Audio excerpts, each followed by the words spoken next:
Bonjour à toutes et bonjour à tous. Bienvenue à ce webinaire de cet après-midi dédié au marché de l'art de vivre premium aux USA. Bienvenue à Olivier Stipp, notre expert intervenant cet après-midi. Merci Olivier d'être avec nous. Merci Bonjour, de bonjour. m'inviter. Et merci de partager votre expérience, votre longue expérience avec nous cet après-midi, hein, expérience que vous avez acquis enfin, expérience dans le management de l'horlogerie et de la joaillerie de luxe, acquise notamment dans les grandes maisons comme Chanel et Cartier. Et puis, vous êtes aussi spécialisé en marketing et business development. Vous avez créé le cabinet Big Orno il y a peu, cabinet en conseil et en accompagnement stratégique d'optimisation des marques sur le marché américain, c'est ça? Si je Tout à résume, fait, si je résume bien. exactement, Parfait, parfait. exactement. Donc, merci et merci à vous. Merci de partager votre expertise. Donc, le sujet qui nous intéresse cet après-midi est vaste, hein. On va essayer d'être concis et pragmatique durant ces 45 minutes. On va aborder trois grands points majeurs. Tout d'abord, quels sont les traits caractéristiques du marché américain? Ensuite, vous allez nous donner quelques considérations à bien avoir en tête avant de se lancer sur le marché. Et puis, vous nous ferez un petit topo sur les différents points clés pour, encore une fois, bien aborder le marché. Je vous laisse la parole Merci Karen, et puis merci on attaque. beaucoup de cette introduction. Merci à tous d'assister à ce webinaire et bonjour à tout le monde. C'est une première pour moi parce que je ne vous vois pas, mais j'espère que vous allez passer un bon moment. Je tenais à m'adresser à vous en ayant un petit disclaimer pour commencer.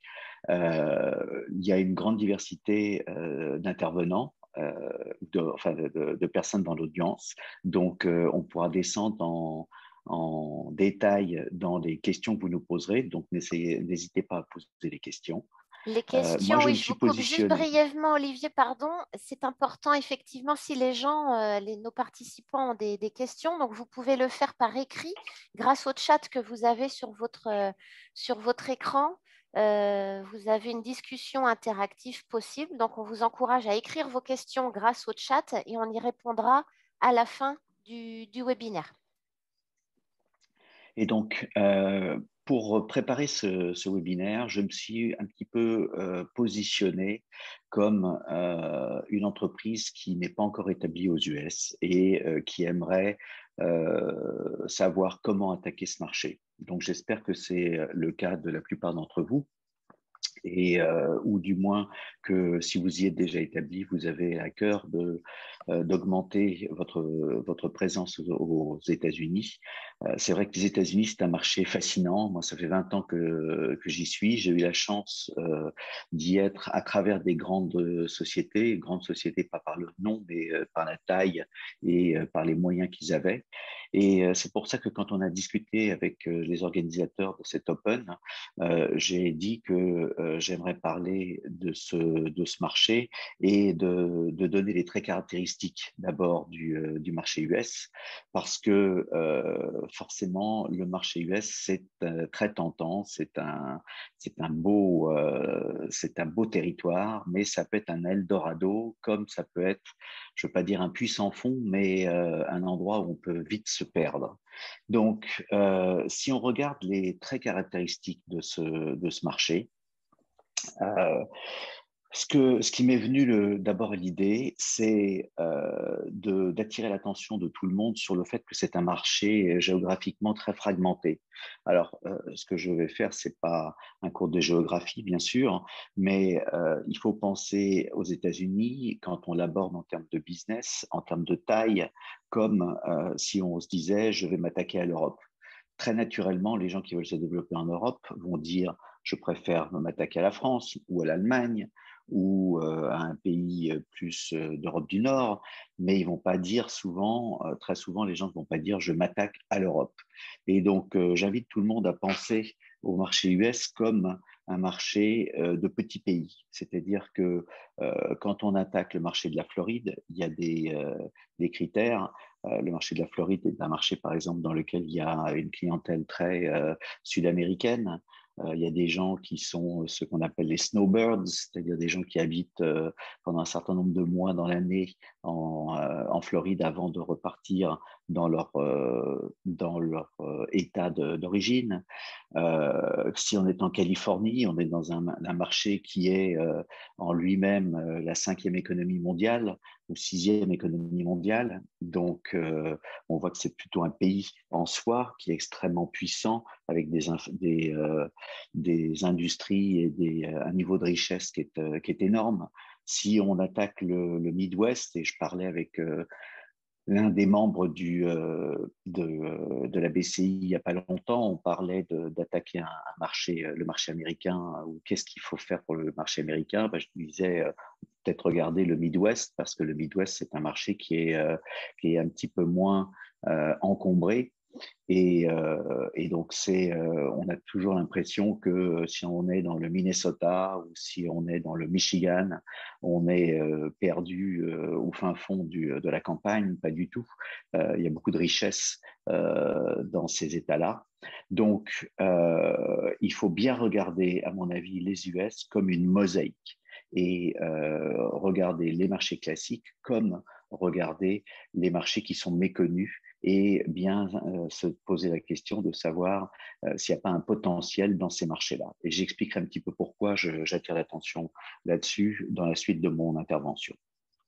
Deuxième chose qui me paraît très important, c'est que c'est un marché des États-Unis où il y a beaucoup d'intermédiaires, en tout cas dans beaucoup d'industries. J'ai vu un certain nombre d'entre vous dans les industries où vous vous trouvez. Je pense que vous êtes déjà rendu compte ou vous vous rendrez compte si vous attaquez le marché américain que on n'a pas affaire au client final. Mais on a souvent affaire à des intermédiaires et souvent on a affaire à des intermédiaires avant d'avoir même les distributeurs en tête. Donc, dans beaucoup d'industries, le marché américain se caractérise, on appelle ça le three-tier system, c'est-à-dire qu'on n'a pas un exportateur qui fait appel à un agent qui travaille avec ses clients, mais on a un échelon de plus. Et donc, ça peut aider parce que dans certaines industries, il y a des normes qui peuvent être différentes au niveau des États-Unis. C'est vrai dans tout ce qui est l'alimentaire, ça peut être vrai dans ce qui est la déco, ça peut être vrai dans ce qui est le vin. Donc, c'est bien d'avoir quelqu'un qui peut aider, mais il faut aussi penser qu'il va falloir convaincre 2 ou 3 échelons de participants pour arriver à développer son marché. La troisième chose, pardon, et que j'aime bien noter, c'est le fait que les États-Unis, bien sûr, c'est un marché anglophone, c'est-à-dire c'est un marché anglophone et hispanophone d'ailleurs, parce qu'il y a beaucoup d'États qui sont aussi hispanophones qu'anglophones, mais c'est surtout un marché qui est vaste. Donc les Américains n'ont pas forcément un besoin de regarder à l'extérieur. Et quand on est au Texas, on se rend compte que la France est à 10 000 km de là. Et donc, c'est un petit peu comme si on était en Corée. Il n'y a pas forcément besoin pour les gens de se tourner vers l'étranger. Donc, ils sont très habitués à travailler à l'intérieur de leur marché, mais pas toujours à l'aise avec les étrangers. Et donc, je pense que quand on s'attaque au marché américain, il faut bien faire attention de s'entourer de gens qui ont tout simplement une bonne maîtrise au minimum de la langue, parce que je remarque même de temps en temps, sans vouloir faire de généralité, mais je remarque souvent que même les sites Internet souvent sont traduits avec une certaine approximation. Donc, s'il y a un barrage déjà au niveau de la langue, c'est pas facile. Ensuite, il faut s'entourer de gens qui ont l'habitude de la culture. Ça, je pense que c'est important et on peut les trouver soit localement, soit dans les pays d'origine, mais peut-être que je semble enfoncer une porte ouverte en disant ça, et pourtant je tiens à le rappeler parce que nous vivons dans un monde qui est un tel monde de communication qu'il est important de pouvoir bien communiquer et de bien réaliser que les Américains ont l'habitude de communiquer dans leur langue. Alors, quand on parle de marché premium, moi j'ai remarqué, puisque je suis dans l'horlogerie et la joaillerie depuis longtemps, que souvent c'est un marché dans lequel ce que j'ai mis ici, la qualité rime avec la robustesse. C'est-à-dire que c'est pas toujours très flatteur ce que je vais dire, mais les gens aiment avant tout que les produits inspirent confiance dans la façon dont ils sont construits. Euh, Par exemple, si on regarde, je crois qu'il y a quelqu'un dans l'assistance qui est dans le domaine de la literie, par exemple, et ben, un lit américain, il a besoin d'être énorme, il ne va pas être très beau, mais il a besoin d'être très confortable, il a besoin de tenir compte de la morphologie plutôt imposante de beaucoup d'Américains. Et donc, c'est là où on va appeler ça la qualité. Or, la notion de qualité, souvent, dans le marché premium en Europe, est associée au design, est associée au raffinement et de temps en temps un peu moins à la robustesse. Donc, il faut bien savoir comment distinguer comment son produit se situe dans le marché par rapport aux besoins du marché américain quand on s'attaque au marché américain. Et ensuite, c'est un marché où ce que j'appelle argent et sophistication sont souvent distincts. C'est-à-dire que on oublie peut-être un peu quand on parle des Américains et qu'on dit les Américains sont riches, il y a de l'argent, le dollar est fort ou pas fort, mais en tout cas, c'est une bonne monnaie d'échange. Il y a effectivement une possibilité de s'enrichir beaucoup aux États-Unis, donc les gens qui font des affaires le font, mais le collatéral de ça, c'est que vous pouvez être en face d'interlocuteurs qui ont des moyens d'investir avec vous ou pour vous, mais souvent ce sont des gens qui ont fait leur richesse eux-mêmes. C'est-à-dire que on oublie de temps en temps que 70% de la richesse aux États-Unis est self-made, c'est-à-dire que c'est la richesse de première génération. À l'inverse, souvent de l'Europe, qui est plutôt 70% de richesse qui est héritée. Donc, il y a une tradition de richesse. Alors, qu'est-ce que ça veut dire? Ça veut dire que dans leur goût, les Américains, et surtout quand on est dans le premium, c'est important, dans leur goût, ils sont souvent pas très sûrs d'eux. Ils peuvent même être un peu pas très confortables quand il faut faire des choix un peu en dehors des sentiers battus. Et quand on pense à l'art de vivre premium, il y a énormément de possibilités, de choix et des produits qui ont des spécifications et euh, des attraits bien particuliers. Mais si ça n'inspire pas confiance, si c'est un petit peu en dehors des sentiers battus, ça peut être un obstacle qu'il faut savoir surmonter. Donc, en fait, les Américains ont besoin de guides pour comprendre les produits. Sinon, ils vont se recentrer sur des valeurs sûres. Alors, donc, comment peut-on devenir une valeur sûre? C'est un des points auxquels il faut penser quand on regarde le marché américain. Alors maintenant, quelques considérations avant de se lancer. Alors, un petit peu pour faire suite à ce que je disais, étant donné que c'est une succession de marchés, moi je recommande fortement de ne pas appréhender le marché américain comme un seul marché et d'essayer de voir quelle est la taille et la structure du marché.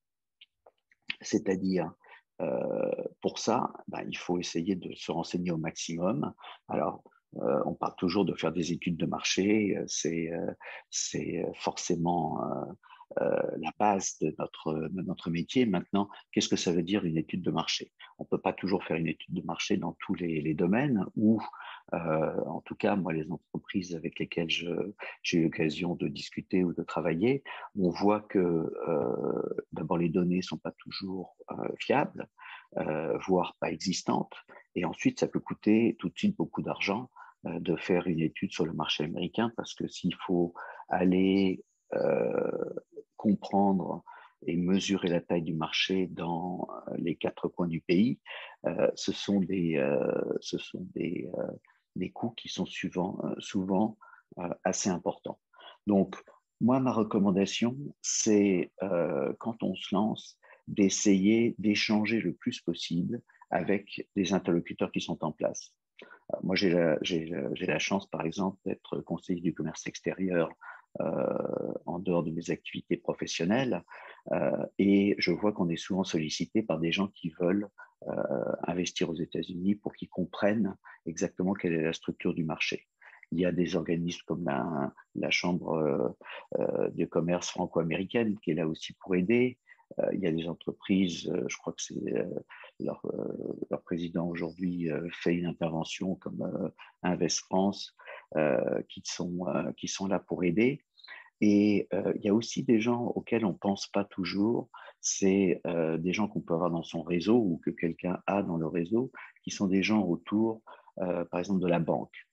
Je vois les banques françaises sont extrêmement bien structurées, elles sont bien implantées à New York, elles n'ont pas forcément des services qui sont dédiés au conseil des entreprises, mais elles ont des gens d'une extrême bonne volonté. Et avoir l'avis de 5, 6, 10 personnes qui travaillent dans le milieu financier, c'est assez intéressant.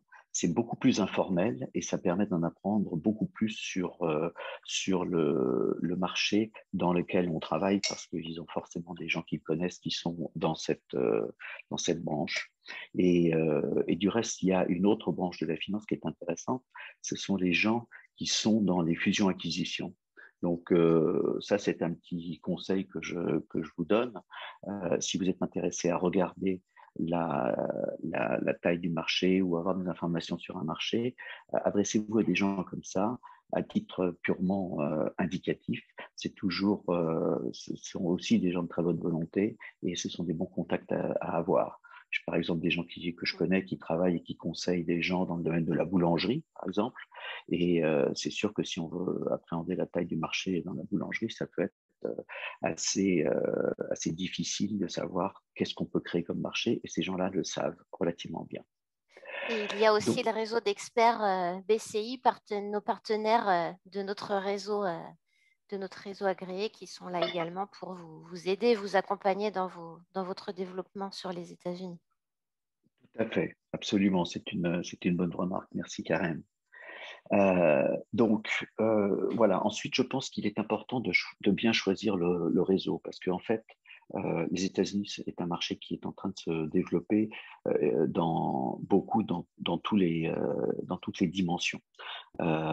Donc, selon son commerce, on va être dans le B2B ou dans le B2C. Et de temps en temps, on a même le choix. C'est-à-dire dans les produits de consommation, je vois de plus en plus dans les produits de luxe dans lesquels j'opère, des gens qui veulent attaquer directement le B2C.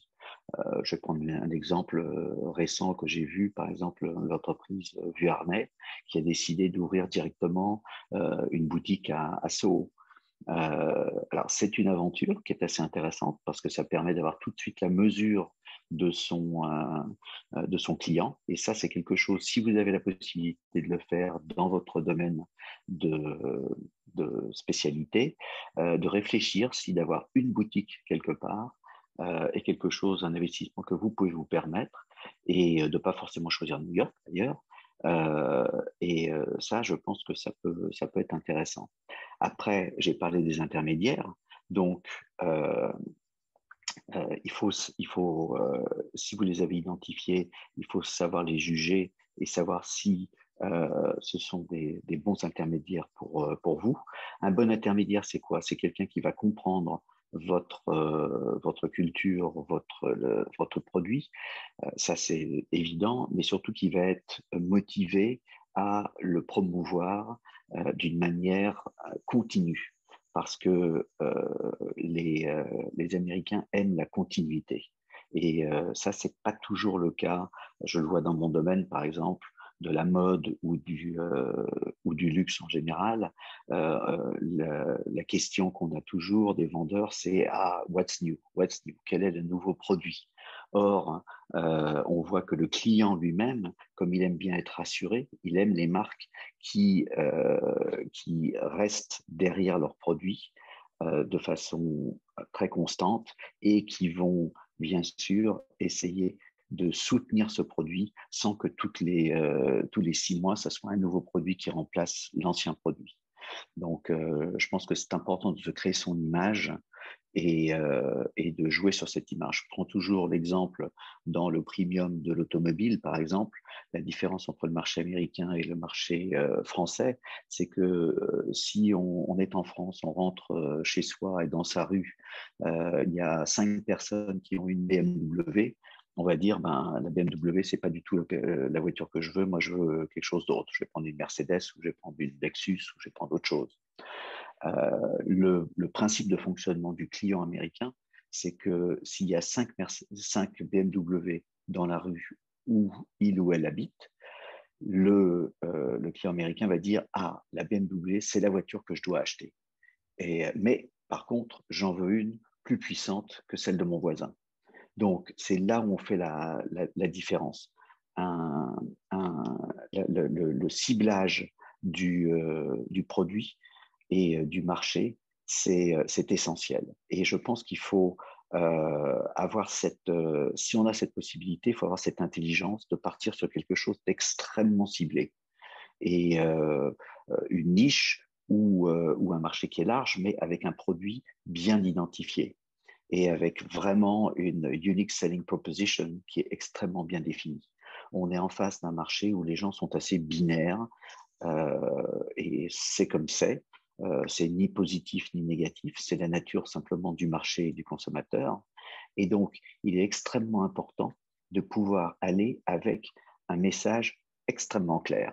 Et on peut ouvrir une boutique en vendant un seul produit et avoir un succès qui soit très bon. Et ensuite, une fois qu'on s'est établi, on peut étendre un petit peu les choses.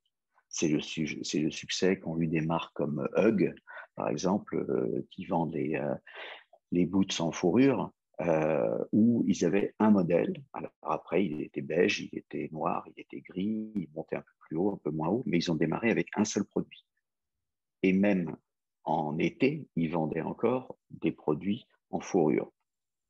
Donc, ensuite, ils se sont un peu diversifiés, ils ont fait d'autres choses une fois qu'ils étaient bien connus, mais je pense que c'est la manière d'appréhender ce marché d'une façon qui soit rationnelle et que l'on peut contrôler. Parce que sinon, on peut, avec de l'enthousiasme, se perdre un petit peu. Donc, moi, c'est ce que j'appelle toujours le less is more. Et ça, c'est important de bien penser à ça. Ce qu'il faut garder aussi en tête, c'est que le marché américain est un marché sur lequel les gens adorent avoir des spécialistes. Donc, on ne va pas chez un médecin, mais on va aller, si j'ai mal à la main, je vais aller chez un médecin qui est spécialiste de la main. Et même de temps en temps, il y en a qui vont être spécialistes de la main gauche et pas de la main droite. Il peut y avoir des gens qui sont spécialistes de tel problème de la main et pas d'autres. C'est la même chose dans les consultants. Moi, je suis plutôt spécialisé dans le retail transformation et il faut très bien définir son créneau. C'est vrai dans la construction.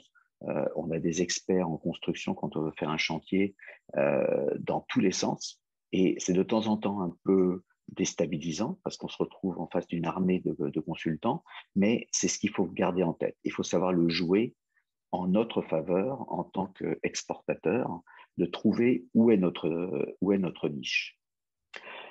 Dernier point en termes de considération, c'est de bien évaluer le coût de sa distribution et quelle est la surface financière nécessaire pour pénétrer le marché. Ça, je pense que c'est quelque chose qui est essentiel parce que sinon, on peut dépenser beaucoup d'argent. Les médias coûtent très cher. C'est toujours proportionnel au nombre de gens qui vont être confrontés aux produits. Et donc, la distribution peut coûter très cher. Et ça, je pense que c'est important de bien mesurer les coûts de distribution, les coûts de marketing. Et plutôt que encore une fois, d'attaquer très large, de trouver les bons contacts sur place, de ne pas hésiter à travailler avec du bouche à oreille, de ne pas hésiter à partager même sur LinkedIn ou des réseaux comme cela pour trouver les bons partenaires, les gens qui peuvent. Moi, je travaille aujourd'hui avec un client australien qui veut s'implanter aux États-Unis et ce client australien, nous sommes un groupe de 4 consultants, il nous a contactés via LinkedIn. Il a fait plusieurs recherches et ensuite il nous a recrutés comme il s'y recrutait dans son propre pays d'origine. Et ça paraît, moi, ça me paraissait un petit peu étranger à la manière de travailler en ayant travaillé dans des grandes entreprises déjà établies. Et en fait, c'est quelque chose qui fonctionne très bien et auquel les gens sont tout à fait habitués. Donc, on n'a pas besoin de créer une structure tout de suite pour pouvoir pénétrer le marché.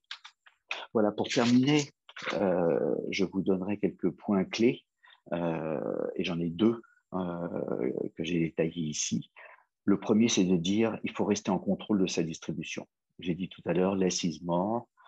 Pourquoi? Parce que effectivement, on peut vite se retrouver débordé dans les deux sens. D'abord, dans l'argent qu'on doit dépenser, et deux, dans la demande qui peut revenir. Parce que le jour où le marché démarre, le marché américain est va très vite à passer des commandes. Et donc, du coup, on se retrouve à pouvoir se tirer un peu une balle dans le pied parce qu'on est confronté à des demandes que l'on ne peut pas satisfaire. Et à ce moment-là, les gens vont vite passer à autre chose. Quand on est en distribution, selon les produits, hein, parce que là, j'imagine que vous avez des produits très, très différents, si vous êtes confronté à ça, évitez la consignation le plus possible. Parce que d'abord, c'est assez compliqué à gérer. Si les gens n'achètent pas leur stock, forcément, ils sont moins motivés et les Américains vont être très pushy pour essayer d'avoir du consignment. Mais à ce moment-là, il y a un risque qu'ils le mettent simplement en exposition et qu'ils ne le travaillent pas. Et toujours bien prendre en compte que les retours clients aux États-Unis sont extrêmement importants. Il y a beaucoup plus de flexibilité dans le commerce que ce que j'ai pu moi constater quand je rentre en France, c'est-à-dire que le client peut retourner le produit à n'importe quel moment et les fournisseurs sont obligés de les reprendre. Alors qu'en France, souvent, on dit non, on ne peut pas vous le reprendre parce que ça fait plus de 15 jours ou vous l'avez acheté, donc maintenant il faut le garder. Non, si on veut faire du business aux États-Unis, il faut être extrêmement, extrêmement flexible. Donc ça, il faut bien le prendre en compte dans son modèle de distribution. S'assurer de la bonne présentation et de la bonne promotion. Éviter le surstockage parce qu'on va souvent avoir la possibilité de distribuer, de placer beaucoup de produits, mais en fait, il vaut mieux être prudent, d'avancer pas à pas et de gérer sa supply chain. C'est une fine line à naviguer parce que les Américains adorent aussi avoir le choix, mais mon conseil, c'est de dire focalisez-vous, travaillez sur un endroit bien particulier sur lequel vous voulez travailler. N'attaquez pas forcément les gros marchés d'entrée de jeu. Encore une fois, il peut y avoir plus de potentiel dans un marché comme le Minnesota que dans un marché comme New York. Tout dépend combien de business on veut faire. Et il y a certains marchés des États-Unis qui permettent d'avoir des coûts d'acquisition et des coûts de pénétration du marché qui sont tout à fait raisonnables, qui sont des fantastiques benchmarks pour aller tester le marché, ou alors ce sont des villes particulières. On va essayer d'aller à Houston, et puis c'est tout. Et on n'a pas besoin. Et ensuite, on pourra s'étendre de Houston sur le Texas. Mais déjà, quand on est dans le Texas, c'est un pays qui fait la taille de la France quasiment. Donc c'est important de pouvoir bien maîtriser ça. Mon conseil aussi, c'est de la meilleure communication, c'est celle qui se fait par les vendeurs. Donc, il faut surinvestir sur le training des forces de vente. Il est très important. On a beaucoup confiance dans le conseil qui est donné par les forces de vente. Ce sont les meilleurs ambassadeurs.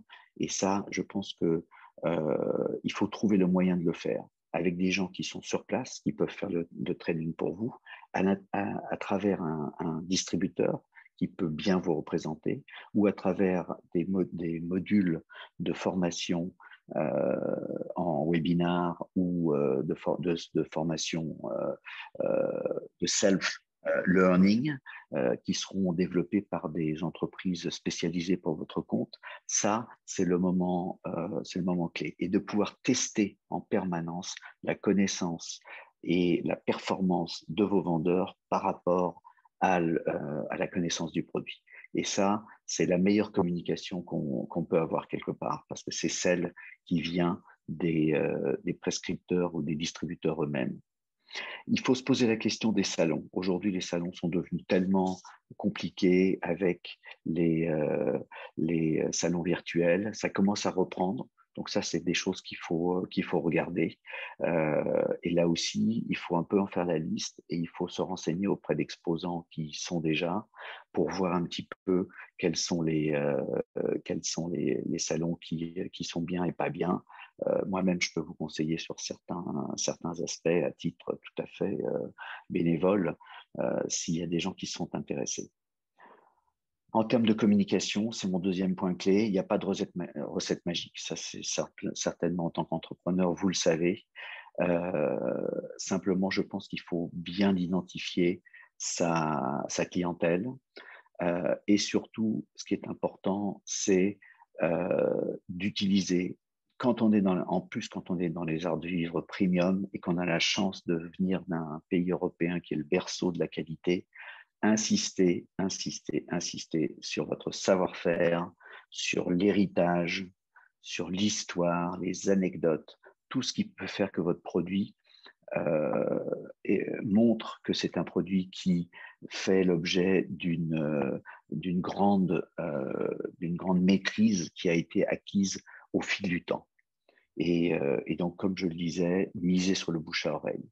Dernier point en termes de conclusion, je dirais qu'une chose qui est importante quand on parle du marché américain, et je ne veux pas dire que ça n'existe pas en France, mais la notion du temps est différente en France. Il faut être prêt à avoir une très grande rapidité de réaction dans la communication et dans l'organisation du suivi du client et du service à la clientèle. Moi, je donne toujours le benchmark. Si je reçois un email de quelqu'un avec lequel je travaille, mon objectif, c'est toujours de répondre dans mes 15 minutes. Même si c'est pour dire j'ai bien reçu, je vais chercher l'information et je reviens vers vous. Alors, ça fera sans doute sourire Karen parce qu'elle m'a couru après pour qu'on puisse organiser ce webinaire, mais je vous promets que c'est un cas particulier.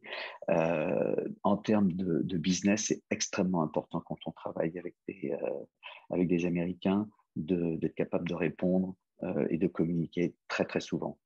Donc voilà, quelques petits conseils que je peux partager de mon expérience aux États-Unis avec vous. J'espère que ça correspond en étant extrêmement pragmatique et pas dans une grande philosophie. J'espère que ça correspond à ce que vous cherchiez à avoir à travers ce webinaire.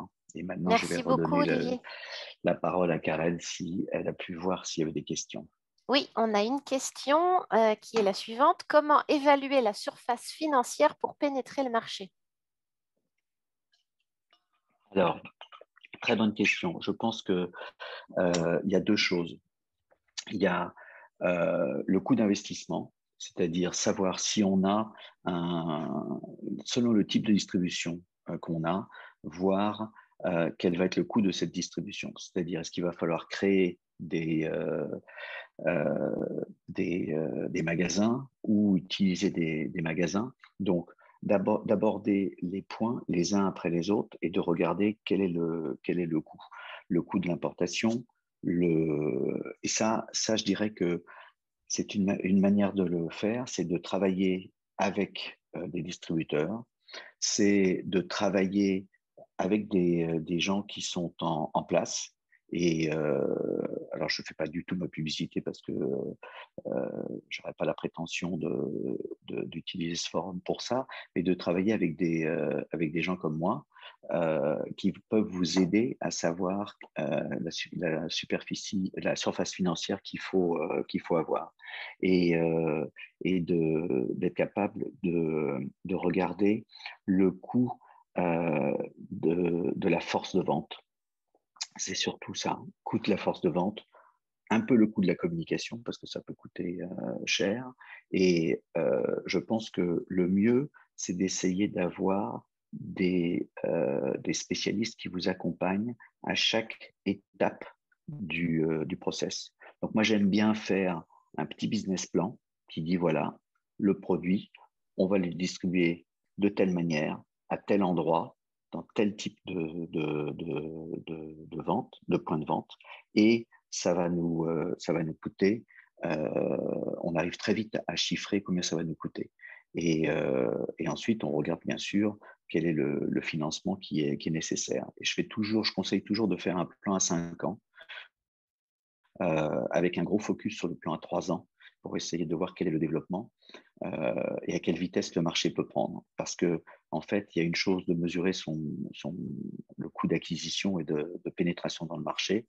Par contre, il y a aussi quelque chose qui est très important, c'est d'essayer de mesurer combien de temps le marché va mettre à démarrer pour savoir quel est le cash flow qui est nécessaire ou le financement qui est nécessaire. À propos de la force de vente, je rebondis sur ce que vous disiez, Olivier. Est-ce que c'est jouable et viable de faire le déplacement de la force commerciale de France aux États-Unis ou est-ce que vous encouragez vraiment à avoir quelqu'un en permanence sur place? Moi, je pense que ça vaut le coup de venir en tant qu'exportateur avec une personne qui peut venir et qui peut faire la recherche et valider le circuit de distribution. Moi, c'est ce que je conseille. Je pense que, sauf si on a un produit qui a vraiment un cycle long et on peut se permettre de voir les gens que dans un salon ou deux par an, et puis de parler maintenant par Zoom, en remote, ça se fait très Hmm. facilement. Mais il n'y a rien de mieux que de pouvoir voir sa distribution. Et que ce soit une distribution physique de points de vente ou que ce soit une distribution euh, de clients finaux. Donc, je pense que il faut quand même avoir sur place des gens qui sont capables d'être les ambassadeurs. C'est quand même essentiel. Et Hmm. c'est pour ça que je conseille de commencer par une région des États-Unis, parce qu'avec une personne, on peut souvent couvrir un territoire qui est relativement important. D'accord. Et j'avais une autre question. Quels sont les produits, les services français les plus plébiscités sur le marché américain? Parce qu'on évoque toujours l'art de vivre avec au travers des produits de luxe, mais en ce qui concerne des produits plus communs, j'ai envie de dire, de consommation plus courante ou moins élitiste, c'est quoi la tendance? C'est quoi les produits les plus plébiscités? Alors, je dirais que c'est beaucoup les produits qui font appel à une créativité particulière. Donc, on peut trouver des produits dans le domaine de la beauté. Euh, on peut trouver des produits, bien sûr, dans le domaine de l'ameublement. On peut trouver des produits dans le domaine de la lingerie, euh, du linge de maison aussi. Donc, ça, ce sont des produits qui sont relativement demandés, mais on peut aussi trouver des produits dans le domaine de l'artisanat, c'est-à-dire, par exemple, des gens qui fabriquent des très belles grilles en fer forgé. des produits vraiment spécifiques pour des maisons. Donc, c'est pas du luxe au sens où on l'entend d'habitude, mais ce sont des produits très recherchés pour Façonné. leur qualité et leur qualité de fabrication. Et après, eh ben, il y a aussi ce qui est très recherché, c'est l'intellect des Européens et des Français en particulier. La façon de penser, donc la matière grise, toutes les startups qui peuvent aller autour de tous les services financiers, des services de traduction, des services d'adaptation de websites. Il y a beaucoup dans la technologie de services qui sont assez intéressants. Mhm. Et, euh, et ensuite, dans la création musicale, il y a des choses, dans la création du jeu vidéo, mais pas la création de bout en bout, mais de choses bien spécifiques. J'ai vu aussi des gens qui avaient beaucoup de succès dans ce domaine-là. D'accord. Et j'ai une dernière question. Vous parliez dans les derniers points du savoir-faire, de l'héritage qu'il ne faut pas hésiter à mettre en avant, mais qu'en est-il par rapport au prix? Qu'est-ce qui prime? Le prix sur l'histoire et l'héritage du produit, sur l'image du produit, du savoir-faire, ou l'inverse? D'une manière générale, le prix n'est jamais un problème si il y a la qualité et le cocktail autour du produit est satisfaisant. Donc, pour moi, c'est clairement le savoir-faire et l'héritage qui priment sur le prix.